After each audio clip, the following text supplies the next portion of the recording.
Welcome to the Facilitators Deep Dive Podcast, your podcast on your way to facilitation mastery. Welcome to another deep dive with us. This time we're really focusing on how we communicate, like really getting into it.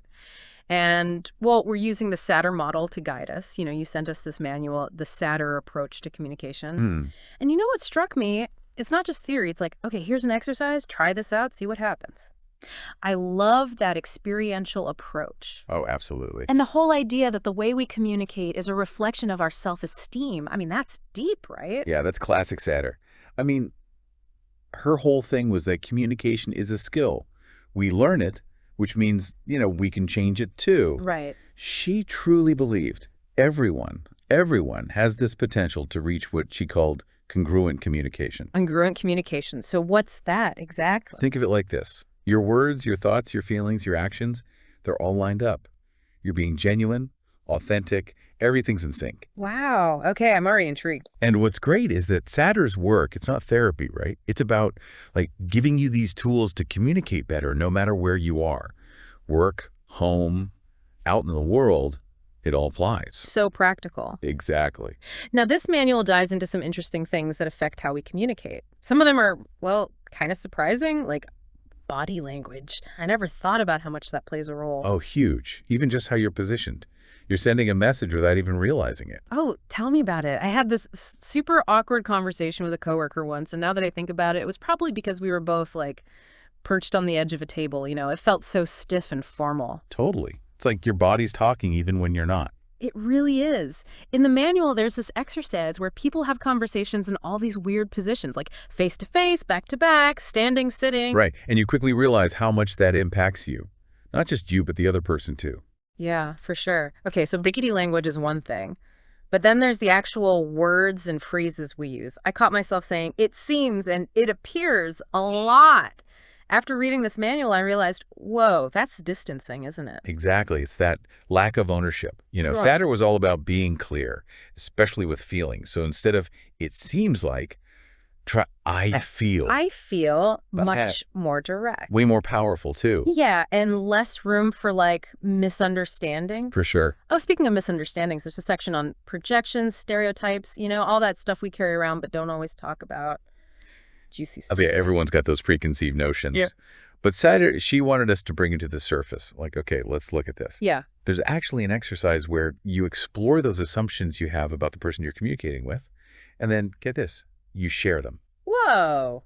That sounds intense. It can be. But it's amazing for really connecting with someone authentically. You're acknowledging those biases, separating fact from, your own baggage, Yeah, right. That makes a lot of sense. Okay, but you know what often gets in the way of good communication? What's that? Stress. When I'm stressed, I can barely form a sentence. Well, we've all been there. And that's where Satir's 5 communication stances come in. Yeah. She observed that under stress, we kind of fall into these patterns, like placating, blaming, being super reasonable, distracting, or ideally, you respond congruently. Oh, okay. What's fascinating is how these stances show up in, your words and your body language. Really? Oh, yeah. And the manual has exercises for each stance. It's really cool. So you're saying if we know their default stress response, we can, choose a better way to react. Exactly. That's the power of awareness. That's really helpful. And that's what Satir's work is all about, giving us that power to make conscious choices in how we communicate.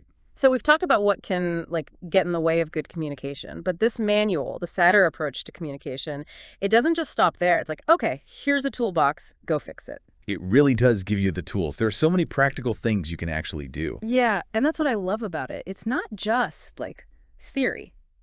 So let's talk about some of those tools. We were talking about misinterpretations earlier. Well, there's this technique in the manual called mirroring. Do you mean? I feel like that could be really helpful. Oh, definitely. It's all about active listening, truly hearing the other person. And it has 2 parts. First, you mirror them. Mirror them. Yeah, you reflect back their words, their tone, even their body language. It forces you to really pay attention, not just waiting for your turn to talk. Okay, but isn't that kind of awkward, mimicking someone? Well, you have to be sensitive about it, obviously. Right. But when it's done right, it shows you're present, you're trying to understand their point of view. Okay, I can see that. Right. So what's the second part? The do mean. You ask clarifying questions.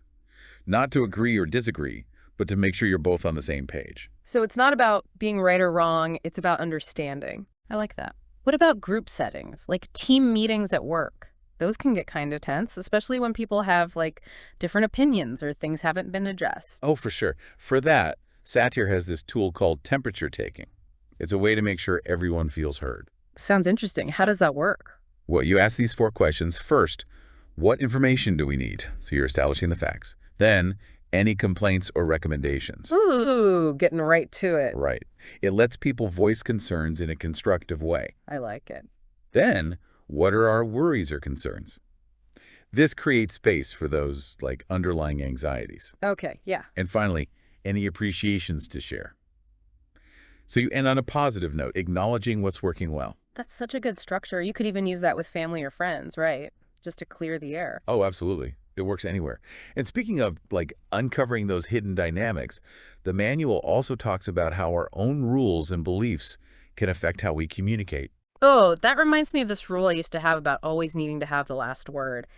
Definitely caused some problems in my relationships. That's a classic example of a rule that could use some transformation. Mm-hmm. Satir has this technique called rule transformation, where you identify those beliefs that are holding you back. Ooh, that sounds powerful, but also kind of scary.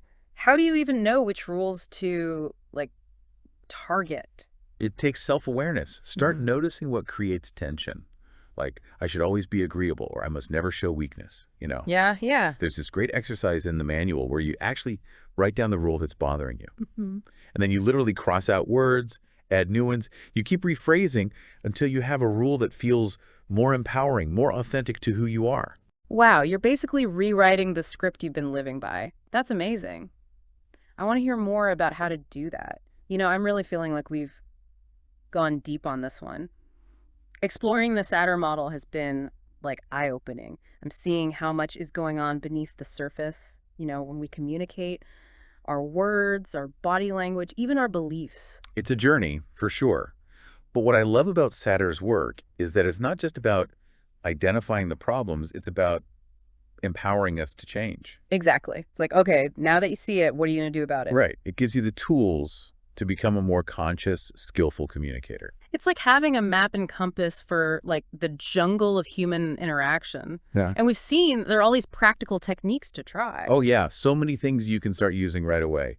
Paying attention to your body language, choosing your words more carefully, transforming those limiting rules. It's all there. And like you said before, Satir believed everyone has the potential for that congruent communication. It's not like some special gift. It's something we can all work towards. Exactly. It's about realizing we're not stuck with our current patterns. We can learn, we can grow, and we can become more authentic, more connected. So powerful. What would you say is the key takeaway you hope listeners will get from this deep dive? The one thing you want them to remember about the Satir model? That's a good one. I think it's this. Communication is a dance, not a battle. No, I like that. It's about finding that harmony, that flow, not about winning or being right. When you approach it that way, it becomes less about defending yourself and more about truly understanding each other. That's a beautiful way to put it. It really captures that transformative potential of the Satir model, you know? Like, if we can learn to dance with each other, our relationships can become so much more fulfilling, authentic, joyful. Exactly. So to our listener out there, I encourage you to embrace that dance. Experiment with what we've talked about. Find what works for you. And don't be afraid to stumble, to miss a step. What matters is that you keep moving, keep learning, and keep striving for that connection that comes from clear, compassionate communication. Beautifully said. And if you're feeling inspired, share your thoughts or questions or even those aha moments you've had. Head over to our social media. We love hearing from you. And until next time, happy communicating. See you next time on the Facilitators Deep Dive Podcast, your podcast on your way to facilitation mastery. Until next time. See you then.